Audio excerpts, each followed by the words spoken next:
Hi everyone, আসসালামু আলাইকুম। তো আজকে সকাল সকাল ঘুম থেকে উঠে জাদু দিয়ে বিছনাটাকে গুছিয়ে নিলাম। তারপরে ঘরটাকে ঝাড়ু দিয়ে এখানে আমাদের দুধ দিয়ে গেছে। তো এখানে দুধটাকে রেখে আমার কালকে রাত্রে বাজার থেকে মাছ আনছিল। তো মাছগুলো আমি কাটতে পারি না, ওইভাবে ফ্রিজে রেখে দিয়েছিলাম। তো এখন মাছগুলো আমি ফ্রিজ থেকে বের করে নেওয়ার পরে এগুলো ভিজিয়ে রাখবো। ভিজিয়ে রাখার পরে বরফটা ছাড়ার পরে আমি এগুলোকে পরে কেটে নেব।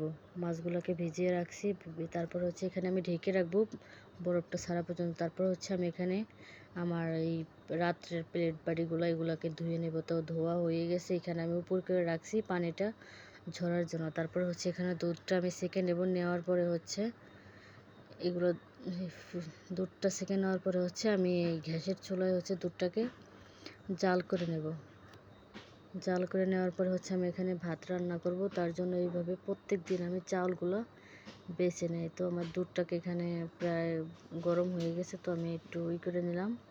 তারপর ভাতটা বসিয়ে দিয়ে চুলাটা জ্বালিয়ে এখানে মাছগুলোকে কেটে নেব। ছাই নিয়েছি, মাছগুলো আমার কাটা শেষ। এখানে ভালো মতো মাছগুলোকে ধুয়ে নিয়েছি, আর যেগুলো ফ্রিজে রাখবো ফ্রিজে রেখে আর বাকিগুলো যেগুলো রান্না করবো এখানে রাখছি। তো মাছটাকে ভালো মতো ধুয়ে এখানে হলুদ মেখে রাখছি রান্নার জন্য। তো আজকে রান্না করবো বটবটি, 2টা আলু আর 3টা কাঁকরোল দিয়ে। তো রান্নার ফাঁকে আমার অনেক খিদা লাগছে, তো এই জন্য আমি একটু চা বানিয়ে নিলাম আর মুড়ির সাথে একটা ডিম।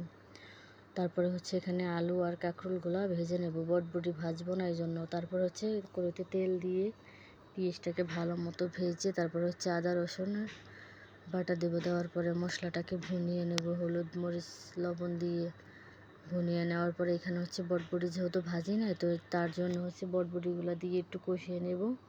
নেওয়ার পরে ওই ভাজা সবজিগুলো এখানে দিয়ে দেব, একসাথে কিছুক্ষণ ভুনাবো, বেশ কিছুক্ষণ ভুনিয়ে নেব। তারপরে এখানে পানি দেব না, কারণ এটা তো অনেক ভাজা, এই জন্য। তারপরে ঝোল দিয়ে দেবো একসাথে, যেন পরে আর পানি দেব না। পরে এখানে পানিটা গরম হওয়ার পরে এখানে মাছটাকে দিয়ে দিলাম।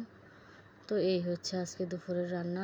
তো কেমন হলো অবশ্যই বলবেন, ভালো লাগলে লাইক কমেন্ট শেয়ার করবেন। তারপর দুপুরের খাবার রেডি। এখানে আমার কালকের ফ্রিজে তরকারি ছিল, একটু বেগুনের আর একটু ভাজি ছিল, এগুলো দিয়ে আজকে দুপুরে খাইলাম। ভালো লাগলে লাইক কমেন্ট